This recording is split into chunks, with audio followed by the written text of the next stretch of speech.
Today's conversation is sponsored by First Generation Capital Partners. That first land deal was $285. I bought it for $285. I didn't know what it was worth. So I started calling real estate agents that were in the area, like close proximity. And a realtor offered me $5,000 for the land. So I flipped it to a realtor like the next day, bought it for $285, sold it for $5,000. I was hooked. You're listening to the Going Long podcast with Billy Keels, the #1 podcast for long-distance real asset investing. Welcome to the Going Long podcast. We're back once again to continue to help to educate you so you feel much more comfortable as well as confident investing beyond your backyard. And yes, I'm your host, Billy Keels, and I'm here to welcome you back to another fantastic conversation. I know you're going to get a lot out of this one. This was something talked about that we don't really talk about a lot here. And I'm sure you're going to get a lot of value out of it. But before that, I just want to say thank you for everyone who continues to leave your honest written reviews and your ratings. You continue to share across LinkedIn, across Instagram, and the social media platforms. Thank you so much for that. And you know what? For those of you who wanted to leave an honest written review and still haven't done it, there's still time. There's a nice little video here that shows you exactly how to do that. And the reviews are continuing to build up more and more, which is awesome. So with that, you can also find every single episode. Just go to firstgencp.com/podcast. So firstgencp.com/podcast. You can find every single episode we've ever done, which are more than 300 plus episodes at this point in time. And so if you have ever wanted to figure out how you can make land work for you, like literally the land work for you, this is a conversation you're really going to want to find out about or listen to, because we're not only talking about what to do, but also today's guest is going to talk to you about how you can actually go about doing that. And so we're going to talk to the CEO of Zek Buys Houses, LLC, with Mr. Brent Bowers, and we're going to get to that just after this. So if you want to understand how having roots in rental properties can give you the desire for land acquisition to boost your long distance investing strategy, then guess what? Today's the conversation you're going to want to listen to.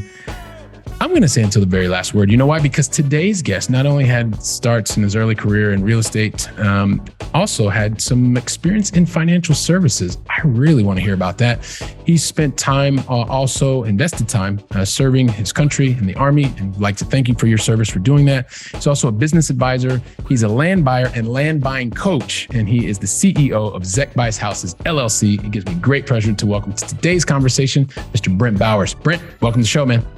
Billy, I'm just so impressed, first of all, that you pronounce Zek correctly. I mean, 99% of people can't do that. So I am in great company.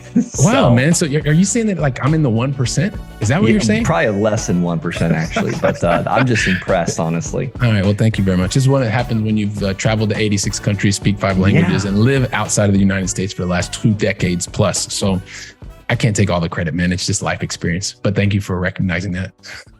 Yeah.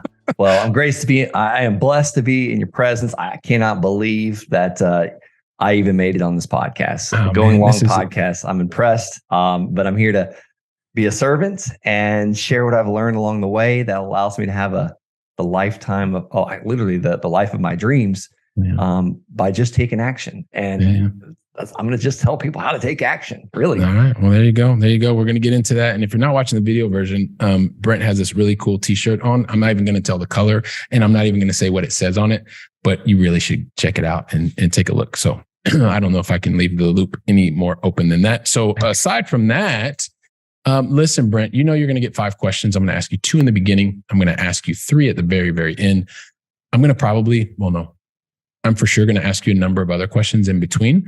I just don't know what those questions are. So if we can get started, the first thing that really everybody would love to know is help us understand, where is it that you reside in the U.S.? Yeah, I'm actually in sunny South Florida right now for the next couple of weeks. And we'll be out in Costa Rica for 6 weeks and then back to Florida and then back to Colorado. We travel all over the place. So you're definitely in the right place, man. This is like you're at home. You're at home. Awesome.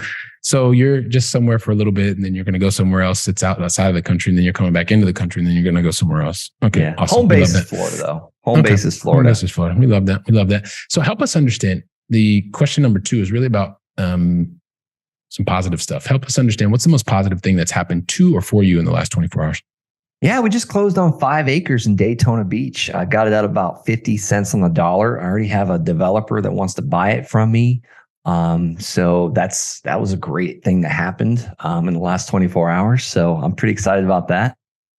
That's really, really awesome because you did say 50 cents on the dollar. Yeah.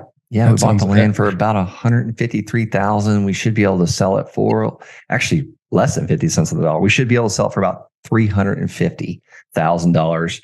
And I mean, I'd love to share with the audience how I found it. If you want to get into that as well. I'm sure inquiring minds will want to know that. So I appreciate you sharing that with us. And then I'm also going to just share a little bit something about myself. I am someone who is a recovering perfectionist. I try to do things that are sometimes impossible, like introducing you and telling your entire backstory in 1.75 seconds. Like that was never going to happen. You've done too much. You've already told us just simply in the next kind of like 90 days, you're going to be all over the place. So I should have never tried it, but I sometimes try things. And the thing is, I would love for you to help tell your backstory, or not help tell it, but actually tell your backstory in your own words. And you can take a lot more than 1.75 seconds. You can take as much time as you need so that the audience, the Going Long family, gets a chance to know you. And then, you know what? After that, we'll kind of see where you and I take the conversation, if that works for you. All right.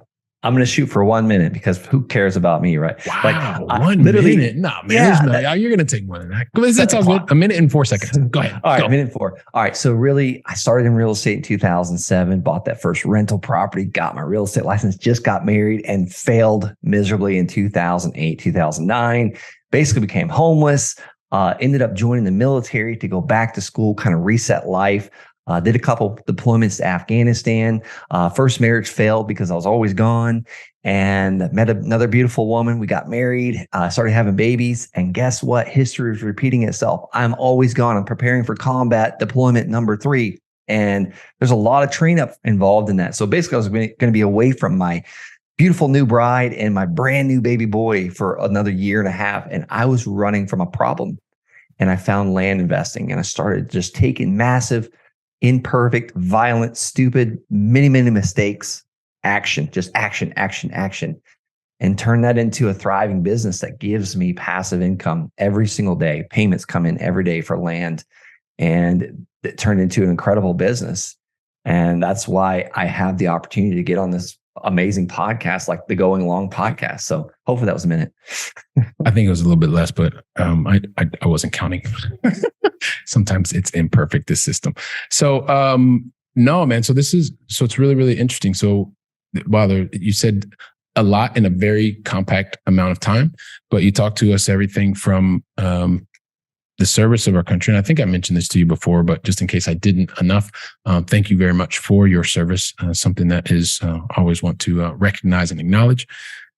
And you said 2007, you got started. 2008, you realized it wasn't maybe as easy as you thought it was. And at the same time, there were some things going on relationship wise. So yeah. What was it that actually made you jump in 2007? Yeah, I graduated in 2004 from high school, and I always wanted to get into real estate. I already had a lawn business. I was mowing grass, and we built that up. I literally started that in like 6th grade. I was borrowing the neighbor's lawnmower and mowing other people's lawns with it because, like, it's the who, not the how. So the who, we're going to talk about that more hopefully. Yeah. The who was that kind neighbor that gave a young child the opportunity to use that lawnmower, because I was always hustling. I was always an entrepreneur, always business minded. So I was like, how can I get very wealthy? How can I be different? Like we grew up very modest. We used to drive down the road, and my dad would let me pull up the floor mat on the front seat. Like, I guess kids didn't have car seats back then when I was growing up, but we would pull up the floor mat, and I would drop beer cans right out of the floor, and they would hit the road. And I just knew that, okay, I want to, do big things growing up. Like I want to have enough money to help as many people as I like. We grew up in a 900 square foot house with me, my sister, my mom, and my dad. My parents are still together to this day, high school sweethearts. They both worked so hard for other people and built other people's businesses. So I was like, I'm going to do something for myself. So I just wanted to get into real estate. So I started taking courses in 2004. As soon as I graduated high school, I was taking real estate courses and seminars, and I was working to get my real estate license. Now, it took me about 5, 6, 7, almost 3 years to get that real estate license. It took me many times to pass that test because I barely graduated high school, but I was always a hard worker. So that's kind of like what kind of led me down that journey. I finally got that license in 2007. As I went into a company called Exit Realty. And an agent brought me in to mentor me. Well, she got a listing like the first week. I made an offer on it. I thought that's what you do. Like, I made an offer on it. I bought that first rental property. Like, I was all about taking imperfect action. So here's the thing, Brent. Like, so I had a hole in the front of my car. I won't say what kind of car it was, but it was like a hole in the passenger side co-pilot, they would say here in Spain, right? But so I didn't grow up around money. We didn't talk about it because we didn't have it. My parents didn't have enough of it, so it was always a sore subject. But as you're kind of talking about that, like, I'm always curious, like, when people come from backgrounds like we come from, like, I'm making an assumption here, but like, why was it real estate and not something else? Like, why was it that attracted you versus saying, hey, look, I want to be the next whatever, Wall Street, such and such? Yeah, I guess because I don't know where the attraction came from. I knew that supposedly this quote was out there: 9 out of 10, multimillionaires became multimillionaires because of real estate. And I was reading Donald Trump books like when I was like in, I don't know, high school. I was looking on my bookshelf over here. The Art of the Deal, like, was one of the first ones that I read. And I just got fascinated by it. Like, taking, something and just making it a little better, and either providing housing or just fixing it up and turning around and selling it. I was just enamored with that. So it was just something to do. And I could understand it. I could see it. It was tangible. Yeah. Okay. So you could see it, you could touch it. It was tangible. And, you're reading books at the time. So that helps us. But then you also went and you bought your first rental property, like, on imperfect information. But today you're hyper focused, like, in a different area where you find things that are like 50 cents on the dollar. What was it that caused the shift from maybe just purely something that you could touch and feel real estate to something that supports the real estate being land? Yeah. So I'll tell you where that shift happened. I wish I was a little, quicker to that point, but I bought that house in 2007. It was a rental property, and I thought it was cash flowing. I was getting like a little over $200 a month over what the mortgage payment was. But here's one thing. We always call it the unknowns, like, when's this going to break? When's that going to break? The roof going to leak, or the septic system goes out, or the tenant trashes the house and you have to evict. There was one certainty, and that was there's always something that's going to happen. There's always an expense. And I held that house from 2007 to 2019. I bought it for $124,000 in 2007, $124,000. I sold it for $134,000 in 2019. I never, ever was in the positive, basically, with that house. I never made basically, I was never profitable. There was only one thing that helped me with that house, and that was something called depreciation. It helped me with my taxes. So that was about it. It was a forced savings account, really. Actually, it was really a hole in the ground that money was going into. But in 2013, I bought another house that was next to the college because the Army sent me to college in 2013. Pulled me out of Afghanistan, sent me to college to be an Army officer. I bought the house next to the college and started renting out the rooms. And I made money to live there. I made a couple $100 a month after the mortgage was paid. And then I bought another rental. And then I took, basically, I just kept going and going and going at those rentals, and I would take out or refinance or pull out the equity out of the rental to buy the next one. And before I knew it, I had 7 rentals, and I was just looking at my profit and loss statements. I was always in the negative because things were always breaking. These were properties I needed to fix up. And I was like, and it was about 2015. I was like, this is the slowest way to wealth. How in the world do people ever become multimillionaires buying real estate and holding it? Now, I wasn't thinking about long-term appreciation or long-term cash flow when these things are paid off or the tenants paying down the debt. I was looking at my American Express bill that was like maxed out credit card. I was looking at the Home Depot card that was maxed out, and all this like these mortgages, and I was just starting to feel the weight of it. And I was searching for other ways to do it, and I was learning about wholesaling houses, like how to wholesale houses with no money, no credit, no time. That's all BS. That like none of that works because you have to send out marketing. And I was spending thousands of dollars on marketing to send out postcards to people to see if they wanted to sell me their house at a crazy massive discount so I can make a little bit of money. But that takes a lot of time to go meet with those sellers. And I was also on the train up for my combat deployment number 3. I was getting ready to deploy to Afghanistan. So I had the train and we were going out to the field. So I'd send out all these letters and the phone would ring, but no one was there to answer it. So I was searching for answers, listening to podcasts. And I promised Billy, I'm going to answer your question. I was searching for answers and I heard a guy on a podcast. It was about 2016, early 2016. And he was talking about flipping land and making money, doubling his money overnight. And I was like, there's no way it's that easy.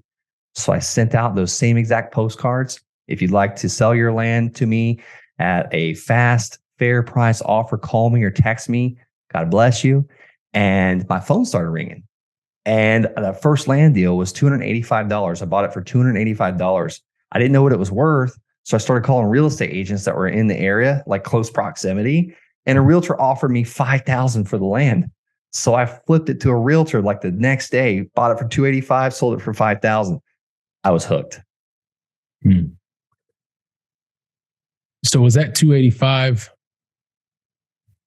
So it was as a result of listening to a podcast, you took action on imperfect information, $285, then became $5,000, which that's one of the things that you can begin to see, right? And you go down that path, and that is fantastic. So talk to us about the process that took you from that.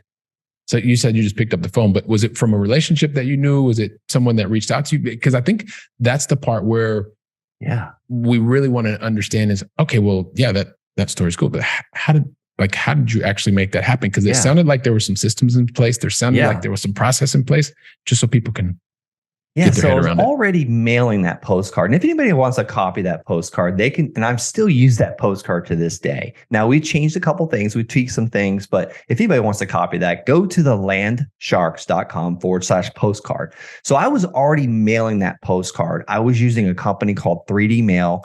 If you go to landofferletter.com, that's how you get access to them. You can start mailing with them right away. It's like 45 cents a postcard is what it costs to send those out. So I knew that there was something called a tax delinquent list. It's people behind on their taxes. They weren't paying their taxes for their property. So I got in touch with the county treasurer's office. We called it the county treasurer in Colorado. Florida, it's called the tax collector, depending on what type of state you're in. It's either called the treasurer or the tax collector. You can call them and say, hey, who's in charge of the list of people not paying their taxes for their properties? And they're going to think you're trying to buy like the tax liens. They're going to think you're trying to just pay the back taxes. No. You don't want to do that. You just want to get a list of either the schedule numbers or the APNs, which are assessor's parcel numbers, is how the county tracks the actual parcels of land or properties. And they're going to send you a list of all these properties that are behind on taxes. That is when I had to literally filter through that list and see what was vacant raw land, what was mobile homes, what was single family residences. And I had no time. Like I was working like 13 hours a day for the military. I had a newborn baby at home. I wanted to see my wife. So I found a virtual assistant on Upwork.com. It wasn't called Upwork back then, but it is now. Yeah. And how did I learn to do that? I read The 4-Hour Workweek, like by Tim Ferriss, one of the best books ever that taught me how to leverage other people to help me get my goal. So that virtual assistant that charged me $5 an hour helped me scrub that list and gave me this beautiful spreadsheet. I had 687 records of people not paying their taxes on their land. And we sent out that postcard and the phone started ringing. And I just started having conversations. What do you want for the land? What would you take for the land? What's the get it done now price? Like, what are you looking to do with this land? Like just asking them questions. I wasn't trying to sell them. I was just asking them questions. Yeah, no, I think, and so having that like insight into like how it was actually done is really, really useful and extremely valuable. Why? Because as we describe it, or as you describe it, we can start to see that, yes, there's a process in place. There's some systems in place. There was a knowledge and know-how that you actually put into practice, which is one of the things that helps to get the result that you were looking for, which I think is absolutely fantastic. So appreciate you sharing that. But then you've taken what you knew and you're taking it to another level, right? Because you're learning this. But I think we even talked about at the beginning, you're actually helping others to learn how to do this through coaching. So maybe you can talk about more of the educational aspect and how you're helping others to be able to replicate as much as possible. Some probably don't get there, and probably I'm assuming that a number of them surpass what you've done. But just talk to us about that part of it around education and how that's being helpful and received. No, Billy, I'm really glad you mentioned that, because I have a lot of students doing way better in land in a very short amount of time than what has taken me years to build, which I appreciate you saying that, because I thought there was something wrong with me. I was like, man, what in the world? How are my students just crushing it and they're doing better than me? So I guess I'll just take it that I showed them the quickest way to success. But I made a lot of mistakes from about 2016 to about 2018. I finally got it to where I was making almost a little over $9,000 a month. It was almost $10,000 a month in payments every single month, because I would buy the land for cheap and I would turn around and sell it for payments. I would sell it for seller financing, and Americans love their payments. Like my buddy just bought a brand new F-150. That thing is beautiful. I was like, bro, how much did you pay for that thing? He goes, I don't know. It's like $780 a month. I was like, okay. So he has no clue in 84 months how much he's going to pay for that F-150. But long story short, that's how Americans think. And I'm guilty of it myself, because I'm like looking at these boats. I'm like, it's only $900 a month. That's a couple land deals. Right. So as far as the coaching, and thanks for asking about that, I now teach people how to do it. I teach a lot of veterans, first responders, how to build, a rocking land business that way you will get passive income coming in so you can have like the life of your dreams, just like I have today. So what is it all about? We give the videos, the step-by-step, the playbook from A to Z. We do weekly support calls. They're all recorded. I have my assistant coach answering questions all day long, because I'm still doing land deals as well. I'm staying relevant because I feel like it'd be unethical if I wasn't. I actually enjoy doing land deals still. I enjoy coaching as well. So that's kind of how the community is set up. We have Landshark members funding deals for other new members. We have Landsharks just literally doing deals together. I just did a deal with Seth Taylor. He's one of our sharks. It was about 6 months ago now, but he got 28 lots right in one of my areas, one of my farm areas where I was investing in land, right underneath where I was investing. And everyone was like, well, what about the competition? Aren't you training your competition? Well, he came to me and said, Brent, I don't have a buyer for these 28 lots. Do you? I said, maybe. I don't know. So we sent it out to our buyers list. We just split $22,000, me and Seth Taylor. Like, that's $11,000 I wouldn't have had, thanks to him and thanks for that community. And that's more than the $9,000 you were paying at the time in payments. So I guess there's a just doing some of the math.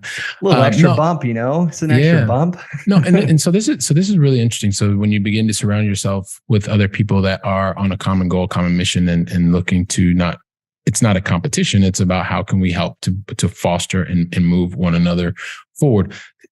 Talk to me about how you're actually creating that environment, or helping to create this cooperation instead of competition. I'll do one thing, and it's you talked about it right there. We're all rowing in the same direction. I'm ringing the victory bell. We're like ringing the victory bell. Do it. No, do it. Okay. All right, cool. That, like, when someone when Alana Cohen comes on, I just did a podcast with her. I interview my students on the Wholesaling Inc. podcast, and it's literally like a case study every week. I break it down. Like, I figure out how much they spent on mailers and how they got the deal and how they sold the deal, case by case by case. But they love it because, like, they want to be in the spotlight too. Like, I remember when I was just starting out, I wish I had a place to share the deals I was doing, but it's all about winning and sharing the wins. Like, when people come on, we do like 2.5-hour support calls every single Tuesday.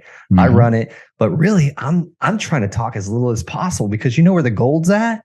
Alana Cohen, single mother of 4 that just did her 7th land deal, breaking it down. And I get stuff from them. Like, it's nuts. Like, I learn every week. Yeah. No, it's, and that's when you get a chance to have that you create the culture of cooperation, not competition. You're sharing the nuggets, you're diving in deep. And that's one of the things that allows you to continue to foster this goodwill and continue to foster everyone moving forward together. So here's the thing. Like, you're talking about these things and showing and giving us examples, not just what to do, but how to do it. And that's fantastic. But the thing is, you know, we got to get to the going long final 3, Brent. And the thing is that I never ask anybody, and today you're our special guest, to get to the going long final 3 without asking you, are you ready? I'm ready. I'm always ready. I was about to say, I was just going to say, what are you talking about? Of course you're ready. You're always ready, man. So question number 1, and this just to give you some context, right? I'm a guy from Columbus, Ohio originally, and I have been living over here in Europe for the last 2+ decades, which actually seems sometimes doesn't even seem possible, but it is what it is. And so I always love to know, and I know you have you've got international experience, lots of international experience. I would love for you to share with us specifically, what's your favorite European city that you either visited already or is still on your bucket list to visit? I lived in Bamberg, Germany for about 3 years, or at least that was my residence where I was stationed. So I'm going to say Bamberg because that was the first city I ever lived in. I actually lived in Strulendorf. That was just a village down the street from Bamberg. But I'm going to say Bamberg, Germany. Such a beautiful, romantic city. The river flows right through. During the World War II, we didn't bomb that. So they still had I say we, like us Americans didn't bomb it. They had all the cobblestone roads. It destroys your vehicles, by the way, but it's just beautiful. Enjoyed that area. So Bamberg, Germany. So that is a first here on the Going Long podcast. I don't have a bell, so I can't ring the bell. But if I did have a bell, I would be ringing the bell. Appreciate that. So we're going to go to question number 2, which really has to do a lot with. I know very few successful people who have always done things perfectly. Typically, you know, there's some mistakes along the way, or you learning opportunities, or whatever you want to call them, however you like to mentally package them. I would love to know not the mistake that you made or the learning opportunity that you had, but what was the lesson that you learned as a result of taking that imperfect action? And what's that one lesson that you know we need to hear today? Yeah, I'm going to take this from Trevor Mock. He's one of my mentors. He started carrot.com, and I've never heard anybody else put it this way. So taking action, most of the time we worry about what could happen. Like, I just bought the 5 acres in Daytona Beach. What if it's wetlands? I've never stepped foot on it, by the way. What if it's marshland? What if you can't build on it? What if there's like Indian mounds all over it and you can't touch it? But here's the thing, like, most of these things never happen. What if I didn't buy it? And what if I would have never taken the action or never listened to that podcast and sent out those postcards? What would I be doing? I would probably already be on my 4th combat deployment to Afghanistan or wherever the Army sends me. And I may be divorced with 3 children, you know, on the other side of the world. So what if I didn't take the action? What would that path look like? So that's the lessons I learned. It's like when I'm evaluating a deal or a decision, and it's, what if I don't make this step or take this step? What if, you know, it's like this. We went on a run this morning, me and my 7-year-old son, before he went to summer camp. You know, what if I didn't go on that run with him today? Because I didn't want to. My legs were hurting, all that things. But what if he didn't get that time he needed? Like, because these kids, they want their alone time. So it's like, what if we don't take the action? It's a different way. I don't hear very many people talking about that. Everyone's always like, well, what if this happens? What if that happens? What if you get in your car and your neighbor creams you as you're pulling out of your yard? Like, come on. Yeah. Well, I appreciate you sharing that with us. And it's about, you know, being able to go out and take action and be able to do it, and think about the what if positive side of things. And so the run with your 7-year-old, that's really pretty cool. I'm interested. How far did you all run? Not far this morning. We ran a little over 1.25 miles, maybe. He was on his bike. I try and keep up is basically what it's more of me like panting and dying most of the time. But. All right. Sounds great. Now, listen, so last question of the Go Long Final 3. Help us understand because I always like to fill the brain with knowledge, and you've already talked about a couple of books. You mentioned one directly and then other one indirectly, at least. But I would love, as you're looking over at your bookshelf, what is the one book that you would recommend to the Going Long family today? today is the who. He's coming back to how, it. He led with that. He led with it. It was awesome. Dan Sullivan and Dr. Benjamin Hardy. Yeah. You don't have to read this whole book. Really, if you just read the front page, the cover, like it's about finding the who's and the not how you're going to do it. Like my who was Malika to help me scrub that list. I never would have scrubbed those 687 pages to figure out who was the landowners and who was the homeowners and the mobile home. It's about surrounding yourself with people, partners that can help you get there. And maybe you don't have money for that. We'll bring him in as a partner. Like I see it all the time with the land sharks. One guy will have the money, the other guy will have the time, and they partner together. Yeah. No. The who, not how. Appreciate you coming back to the reference. And I think about, you do this too, but like how fast these conversations go by. Like they literally just fly by. I'm thinking about you talking about 2007, 2008, and being able to take action. And then you kept that place from 2008 to 2019. I think you said, and it's probably like it appreciated 10 grand. So that's some would say a money pit because, well, after all that work and time, and you're thinking to yourself, wow, but you did learn a lot because you put yourself into new situations. You realize that it started one place, but it doesn't have to end there, that you had a mentor that was talking to you about this land stuff. And so you found it, and then you took action on imperfect information. You had something that you bought at, I think you just said just short of 600, and it became 5,000. But it didn't just happen because, right? It happened because you had a system, you had a process in place, you were taking action. Always the information wasn't perfect, but you were taking action moving forward. And you've taken it to the next step where not only are you doing it, but you're also showing and helping others to be able to do that. And you talk about that on your podcast as well. So the Going Long family is thinking to themselves, well, Billy, just ask them the question, man, and get it over with. So I'm going to ask the question, what is the best way for the Going Long family to find out more about what you're doing, Brent, and how we can be in touch? You've given us a couple already, but please let us know. Yeah. If you want to go to landsharks.com, schedule a call or call my cell phone, 863-801-6959. That's my cell phone number. I do try and answer all the calls, but doesn't always work. But yeah, and I do a TikTok video every day talking about how to make money with land. Brent L. Bowers 1. Brent L. Bowers 1 on TikTok. Brent L. Bowers 1 on TikTok. So check him out, everybody. And then we're going to leave it in the show notes as well. So just we'll make it very, very easy for you. Just probably click a link and find Brent in the Land Shark. So Brent, on behalf of the entire Going Long family, I just want to say thank you very much for deciding to invest your time with us today. And thank you very much. Appreciate it. God bless, Billy. All right. Awesome. Brent, if you can give me like 10 seconds, we're going to wrap things up and then everybody will get out of here. So listen, he didn't just tell you what to do. He told you about how he's been doing it, how he's helping others, and how he's found his focus in the area of land. And as I mentioned to you before, like this is another one of the areas or strategies that you can use, one of the assets to be able to help you get to your life goals even faster. So take today's conversation, share with a friend or two or three or five, talk about the concepts. Brent's giving you his personal cell phone number, which I think is just amazing. So take him up on that. And while you're doing that, I'll be here preparing for the next conversation. So until then, go out and make it a great day. And thank you very much.